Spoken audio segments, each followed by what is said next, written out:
नमस्कार, मैं हूं जायरा और स्वागत है आपका हमारी इस खास पेशकश में। उत्तराखंड में होने वाले विधानसभा चुनाव से पहले मुस्लिम यूनिवर्सिटी खोले जाने का मामला गर्माता नजर आ रहा है। दरअसल प्रधानमंत्री नरेंद्र मोदी ने इसको लेकर कांग्रेस पर तुष्टीकरण की राजनीति करने का आरोप लगाया। ऐसे में अब उत्तराखंड के पूर्व मुख्यमंत्री हरीश रावत ने पीएम मोदी को चुनौती देते हुए कहा कि अगर ऐसा उन्होंने कहा होगा तो वह प्राण त्याग देंगे। बता दें कि प्रधानमंत्री मोदी ने उत्तराखंड चुनाव के मद्देनजर एक वर्चुअल रैली करते हुए गदरपुर, जसपुर, खटीमा, हल्द्वानी, रुद्रपुर और नानकमत्ता जैसे तराई के विधानसभा क्षेत्रों को संबोधित किया। इस दौरान उन्होंने कांग्रेस पर मुस्लिम यूनिवर्सिटी को लेकर घेरा। उन्होंने कहा कि ऐसी तुष्टीकरण की राजनीति नहीं होनी चाहिए। पीएम मोदी के इस आरोप पर हरीश रावत ने कहा कि मोदी जी सिर्फ जुमलेबाजी करते हैं। मैं या कांग्रेस के किसी नेता ने भी अगर मुस्लिम यूनिवर्सिटी खोलने का बयान दिया हो तो मैं राजनीति ही नहीं बल्कि अपने प्राण त्याग दूंगा। बीजेपी सिर्फ कोरा झूठ प्रचार करती है। हमने कभी भी मुस्लिम यूनिवर्सिटी खोलने की बात नहीं की है। दरअसल उत्तराखंड में बीजेपी को काफी दिक्कतों का सामना करना पड़ रहा है। राज्य में सत्ता में आने पर करीब आधा दर्जन पूर्व मुख्यमंत्री फिर सीएम पद मिलने का इंतजार कर रहे हैं। फिलहाल महाराष्ट्र के राज्यपाल भगत सिंह कोश्यारी इस रेस से बाहर दिख रहे हैं। दरअसल उनके शिष्य पुष्कर सिंह धामी को ही पिछले साल जुलाई में राज्य के 10वें मुख्यमंत्री के रूप में शपथ दिलाई गई थी। नेतृत्व संकट के चलते बीजेपी ने पिछले साल 4 महीनों में 2 सीएम बदले।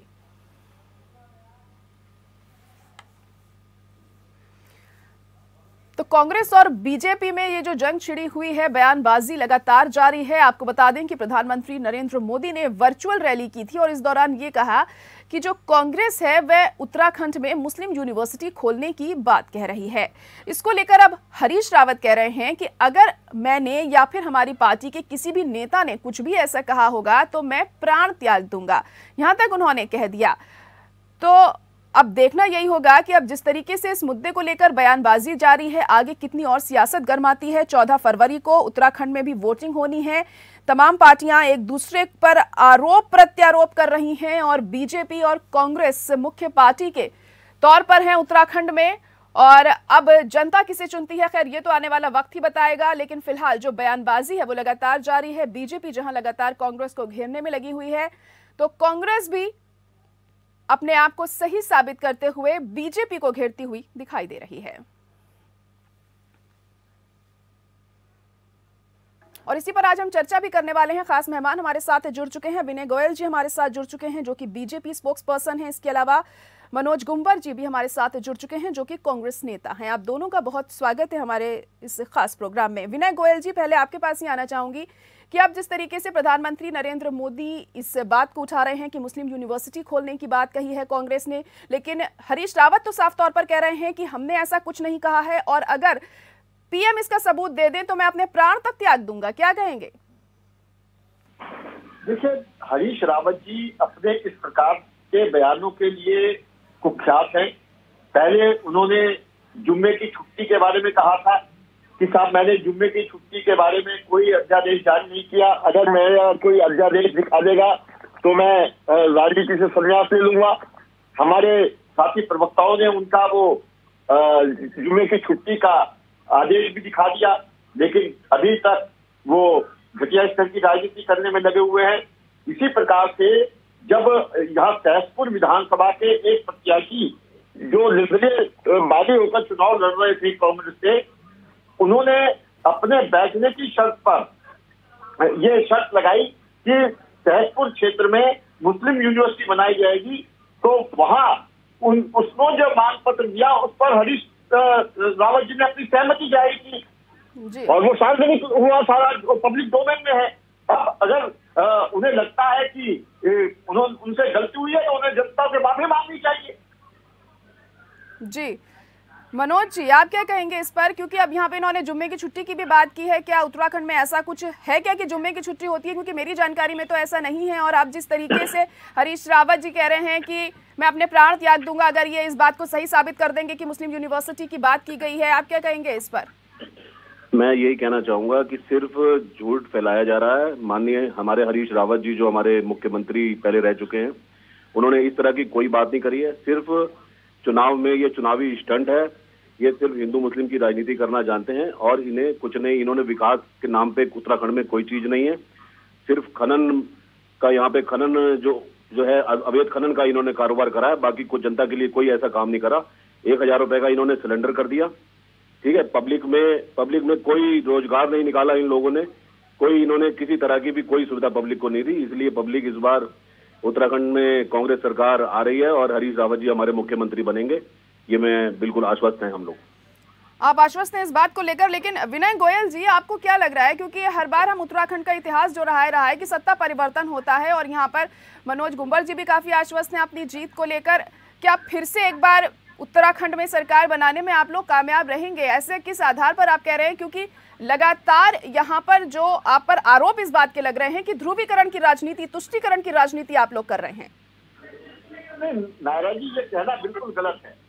मुझे आप बताइए कि ये मांग भारतीय जनता पार्टी के किसी कार्यकर्ता ने की थी कि सहसपुर क्षेत्र में मुस्लिम यूनिवर्सिटी खोली जाए? हम पर आरोप कैसे लग सकता है? ये किसने मांग की थी कि सहसपुर क्षेत्र में? नहीं, वो तो कह रहे हैं कि हमने तो कहा ही नहीं ना, हमने तो कहा ही नहीं है और कांग्रेस के किसी भी नेता ने ऐसा नहीं कहा है। क्या आप लोगों के पास इस तरह का कोई सबूत है क्या? सबके पास सबूत है। जो वहाँ के निर्दलीय प्रत्याशी लड़ रहे थे, शायद अकील अहमद का नाम है, और उन्होंने अपने बैठने की शर्त में जो ज्ञापन दिया था कि उन्होंने अपना नाम वापसी लेने की शर्त में जो ज्ञापन दिया था, उसमें साफ ये कहा गया था कि वहाँ मुस्लिम यूनिवर्सिटी खोली जाएगी। इसका पार्टी हमें आश्वासन दे तभी मैं अपना नाम वापस लेता हूँ, अन्यथा मैं निर्दलीय चुनाव लड़ूंगा। और उसके ऊपर वहाँ आश्वासन दिया गया, और जब वो गले की हड्डी बन गया तो अब दाएं की बात कर रहे हैं। मुझे जैसा मैंने बताया आपको कि पिछले जब हरीश रावत जी मुख्यमंत्री थे तो उस समय भी जुमे के दिन नमाज पढ़ने के लिए छुट्टी देने का शासनादेश उन्होंने जारी किया था। बाद में उससे भी मुकर गए वो। हमारे कार्यकर्ताओं ने वो शासनादेश दिखा दिया। तो सारी चीजें सामने हैं। जातिवाद की और सांप्रदायिकता की राजनीति कौन करता है, सबके सामने है। भारतीय जनता पार्टी तो सबका साथ, सबका विकास, सबका विश्वास और सबके प्रयास में यकीन करती है।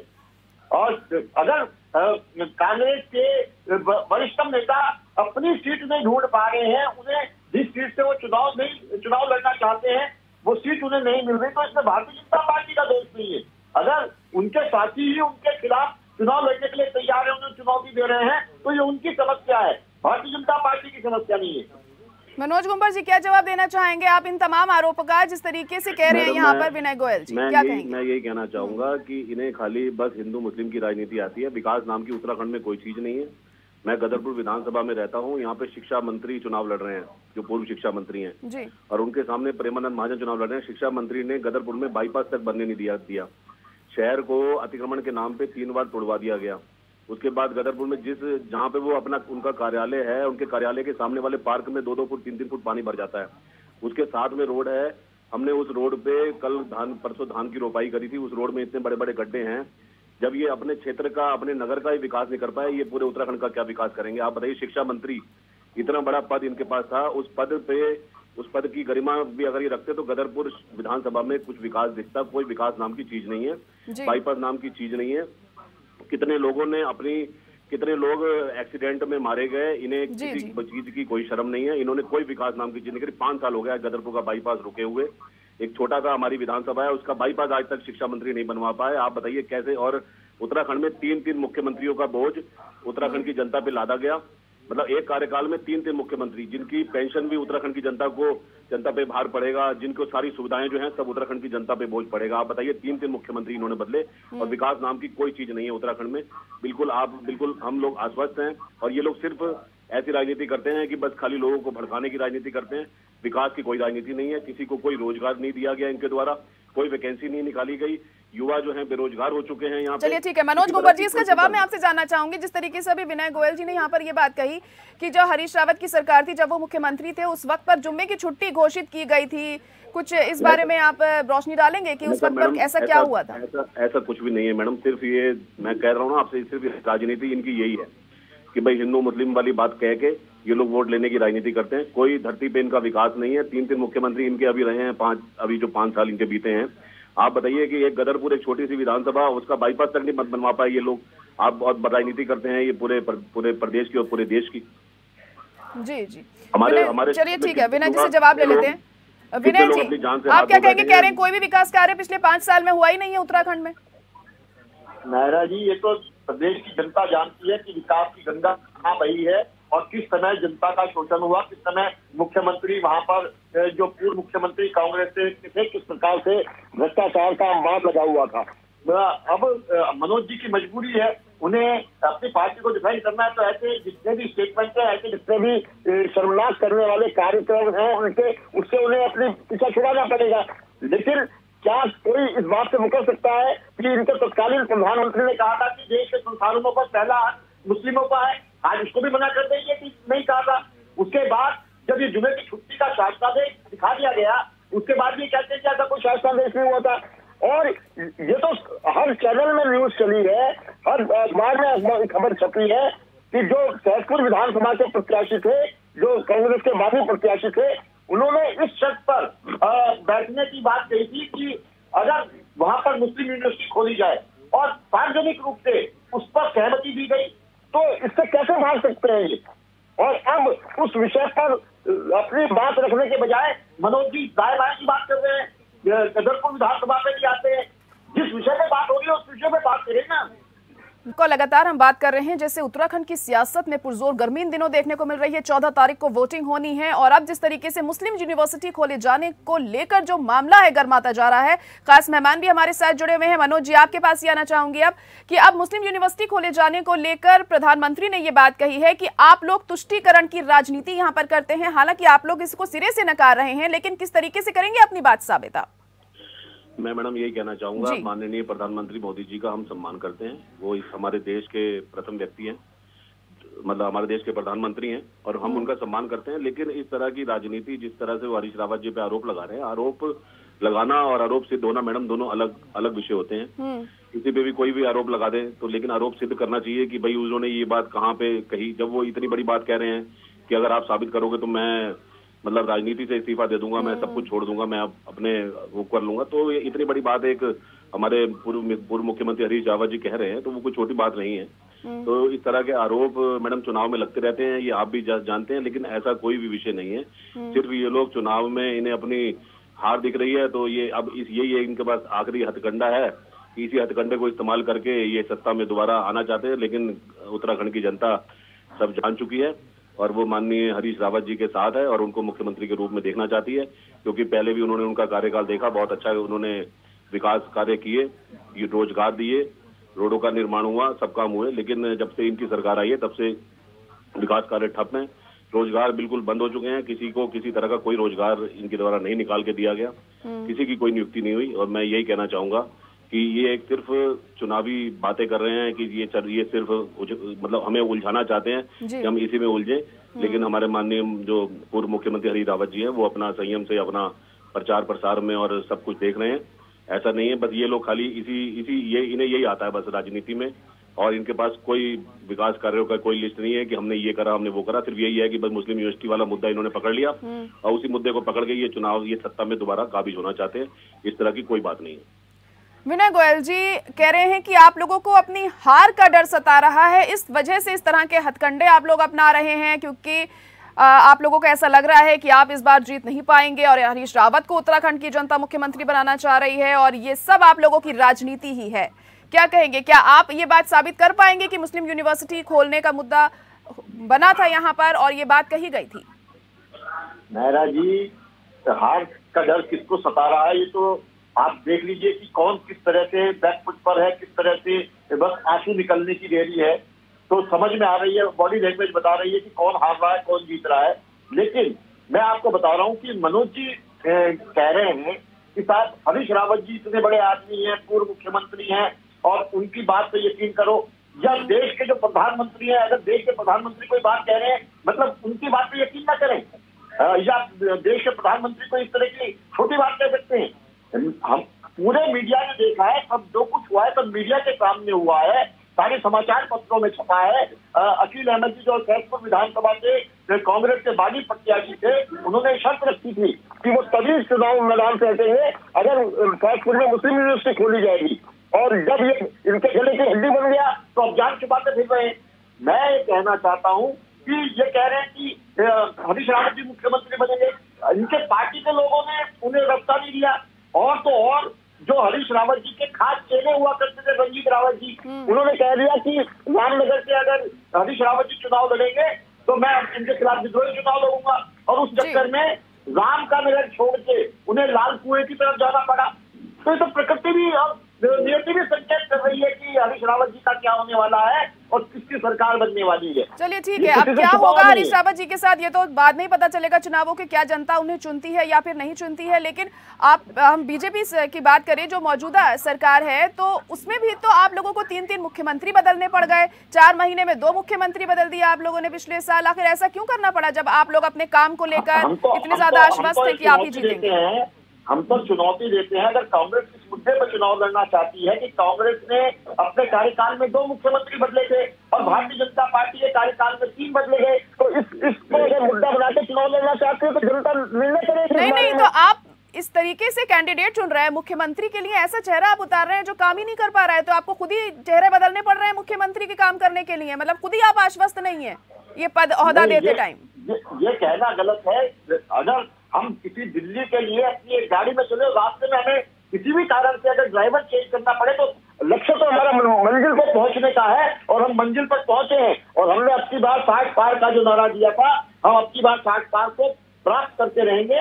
और जो हमने अब की बार 60 पार का नारा दिया है, तो ये कोई कांग्रेस की तरफ से दिल्ली के भाग से शिकड़ टूटने के आधार पर हमने नहीं कहा है।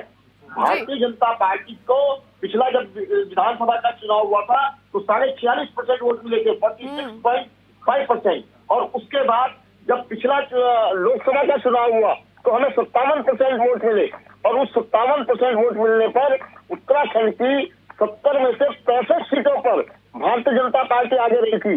उस आधार पर हम कह रहे हैं आपकी बार 60 पार जी। इस बार इस आधार पर नहीं कि दिल्ली के बाद से शिकड़ टूट जाएगा इसलिए हम आ जाएंगे, एक बार कांग्रेस एक बार बीजेपी होती है इसलिए स्वाभाविक रूप से हम चाहेंगे, इन्हें गलत लगता है। मैं बताना चाहता हूँ कि पहले ये भी एक इन्होंने मिथक चला रखा था कि जिस पार्टी की सरकार प्रदेश में होती है उस पार्टी के सांसद चुनाव नहीं जीतते।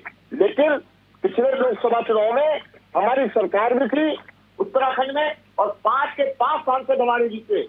तो इस भरोसे दिल्ली के, लेकिन जनता ने आप पर भरोसा जताया, लेकिन आप लोग खुद में ही इतना भरोसेमंद आप लोग नहीं है कि बार बार आपको मुख्यमंत्री बदलने पड़ रहे हैं। और अब भी जो स्थिति है वो साफ नहीं हो पाई है कि कौन चेहरा होगा। धामी जी के नाम पर आप लोग चुनाव लड़ रहे हैं, लेकिन क्या गारंटी है कि जब चुनाव हो जाएंगे कि आप चेहरा नहीं बदल देंगे? क्योंकि लगातार यही होता आया है उत्तराखंड में। तो जनता के भरोसे पे भारतीय जनता पार्टी खरी उतरी है।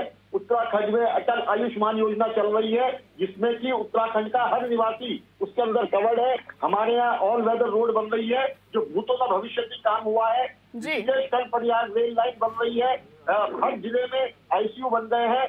हमारे हर जिले में हॉस्पिटल की नींव रख दी गई है। सरकारी हॉस्पिटल बन रहे हैं, मेडिकल कॉलेज बन रहे हैं। ये जनता ने देखा है और बड़े बड़े संस्थान हमारे उत्तराखंड में आए हैं। चलिए ठीक है, जवाब ले लेते हैं मनोज जी से। ठीक है, चलिए विनय गोयल जी, मनोज जी आप इस पर क्या कहना चाहेंगे? कह रहे हैं कि बीजेपी की सरकार एक बार फिर आएगी, इस बार सत्ता परिवर्तन नहीं होने वाला है मनोज जी, और आप तो काफी आश्वस्त दिखाई दे रहे थे अपनी जीत को लेकर, क्या कहेंगे? ऐसा है मैडम, देखिए ये तो अब ठीक है, ये अपनी पार्टी के साथ जुड़े हुए हैं तो इनका फर्ज बनता है अपनी पार्टी के प्रति वफादारी ये दिखाएंगे। लेकिन स्वास्थ्य की ये बात कर रहे हैं, मैं उधम सिंह नगर जिले में रहता हूँ, गदरपुर मेरी विधानसभा है। यहाँ पे स्वास्थ्य व्यवस्था बिल्कुल नील है। आप खुद आगे आप देख सकते हैं, डॉक्टरों की बिल्कुल बहुत बड़ी किल्लत है यहाँ।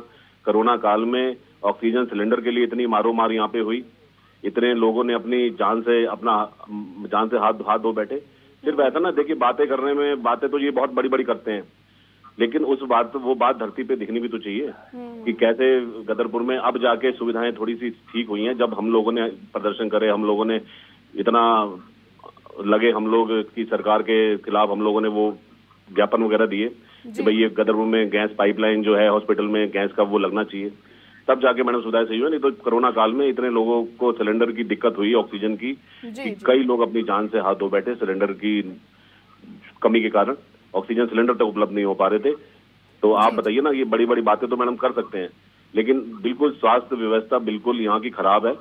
कोई व्यवस्था यहाँ पे नहीं है। रोडों के आप हालत देख लीजिए, गदरपुर विधानसभा में आप आइए। चलिए ठीक है, फिलहाल हम बात कर रहे थे मुस्लिम यूनिवर्सिटी को लेकर, जिस तरीके से बयानबाजी हो रही थी, प्रधानमंत्री ने कांग्रेस पर आरोप लगाया, लेकिन जो कांग्रेस लगातार इस बात को नकार रही है। बहुत शुक्रिया आप सभी का, आप दोनों का हमारे साथ जुड़ने के लिए। और हमारी इस खास पेशकश में। और उत्तराखंड की जंग में हमने आपको दिखाया कि किस तरीके से तुष्टीकरण की राजनीति का आरोप बीजेपी और कांग्रेस एक दूसरे पर ही लगा रहे हैं, लेकिन जनता बहुत समझदार है और देखना होगा कि आखिर किसे चुनती है। 10 मार्च को जब नतीजे आएंगे तो जो स्थिति है साफ हो जाएगी। इसी के साथ मुझे दीजिए इजाजत। नमस्कार।